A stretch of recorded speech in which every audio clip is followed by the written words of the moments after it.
But remember, I do have 3 small children who need... No, stop that.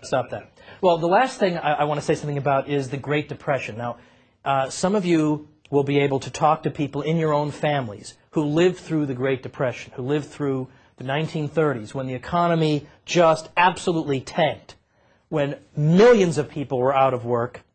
They did some study that said that if you took all the people who were out of work at the height of the Depression and you lined them up from New York to Los Angeles and back, and you'd still have like a couple 100,000 not in the line. I mean, I don't know how you'd have the time to calculate something like that, but the point is, like, a huge number of people had no job whatsoever, and prospects were very bad. Businesses were doing badly, profits were negative, investment was negative. That seems odd. How could you invest a negative amount of money? Hello, I'd like to invest negative $20. What that means is that equipment was wearing out faster than it could be replaced in the 30s. So absolute disaster. And so you hear horror stories. I mean, I've heard them. People eating ketchup sandwiches. People would come over to my grandparents' house. They'd have like a head of lettuce and a tomato, and they got to divide it up. This is not a pleasant time to live. Now, when you read about this in the textbooks, what you get is this. Well, the evil free market caused the Depression, and then everybody suffered. Well, that issue I'm leaving aside, because that's a complicated issue involving the business cycle.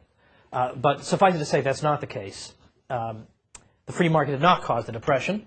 The Federal Reserve System caused the Depression, as Rothbard showed in his book, America's Great Depression. What I want to look at is not what caused the Depression, but why did it go on for so long, like year after year after year? I mean, everybody in this room has lived through some sort of difficult times, but, then you see a little bit of a recovery and things sort of go on. But you don't see year after year after year after year of just no expansion, no growth, unemployment 25% or more. You don't see this. So what was going on in the 30s? What made it go on for so long? And what is so odd to me is that you pick up, I remember any textbook that I read in high school, or any one you pick up now, they will all say that thanks to the U.S. government, we got out of the Depression. Well, let's see. During the entire 1930s, the average rate of unemployment was 18%. Now, today, if you have 5 or 6% unemployment, people are saying, well, this is terrible, it's a disaster.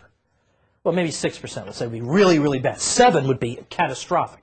18% on average during the 30s. And I'm being told that the government got us out of the Depression. Well, they took their time about it. If that's what you're telling me, that they got us out of the Depression. Let me just give you one example of the type of policy that was introduced in the Depression. This is by people with brains, people with a beating heart and a pulse, devised this policy. It was decided during the Depression that the farmers were doing badly. Well, that's true, because the farmers are human beings, and all human beings were doing badly. So, of course, the farmers being one subset were doing badly.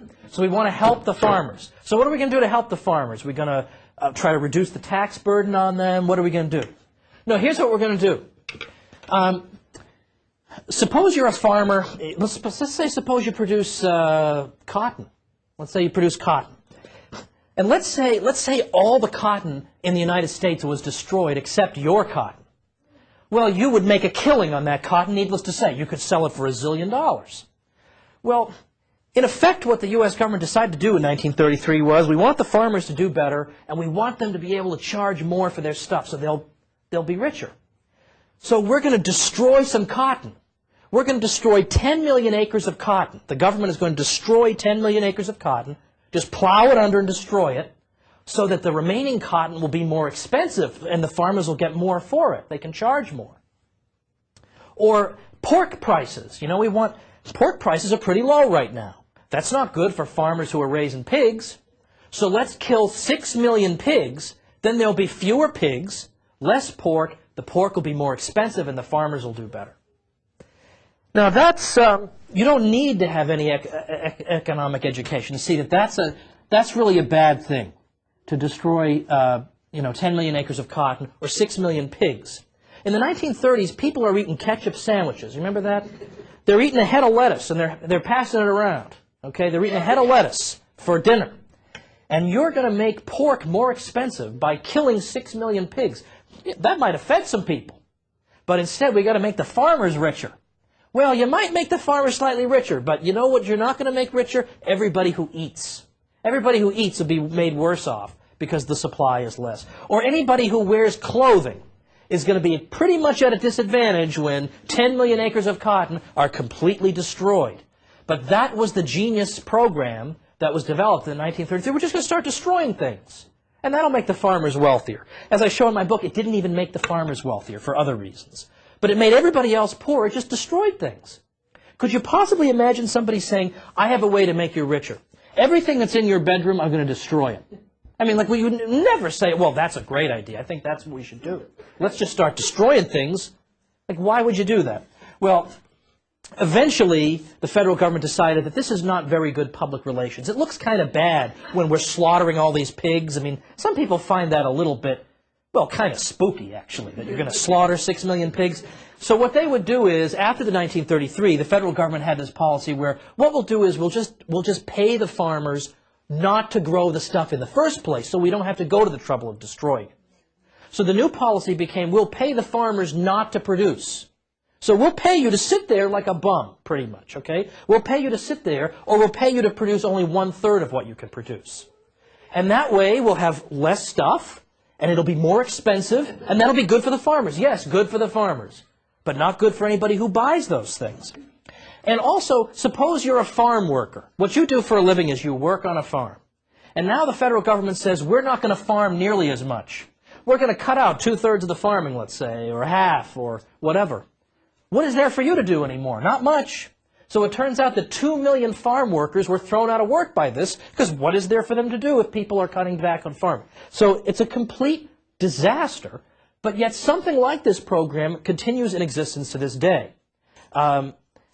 Typically, every year, if you're wondering, you say to yourself, boy, orange juice is kind of expensive, isn't it? You know, like you always have to wait for, I mean, if you're like me, you only buy whatever orange juice is on sale that week, right? Like I would never dream of buying Tropicana at the normal price.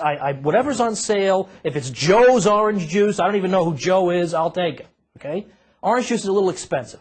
One of the reasons orange juice is expensive is that it's the legacy of these programs from the 30s, is that every year, 40% of all the oranges grown are either destroyed or fed to livestock or otherwise gotten rid of. So therefore, the remaining 60% of the oranges will be more expensive, and the orange growers will do better. But anybody who enjoys orange juice does worse. There are programs like this all over the economy. And we have the geniuses from the 1930s to thank for this, and that was supposedly to lift the country out of the Great Depression. That didn't actually work. They ended up finding out that destruction and producing less does not make you richer. But it took a long time for that to come out. Now, there's much more that can be said about that, but that's, I think, the easiest program to see through, that it's probably not going to bring you prosperity.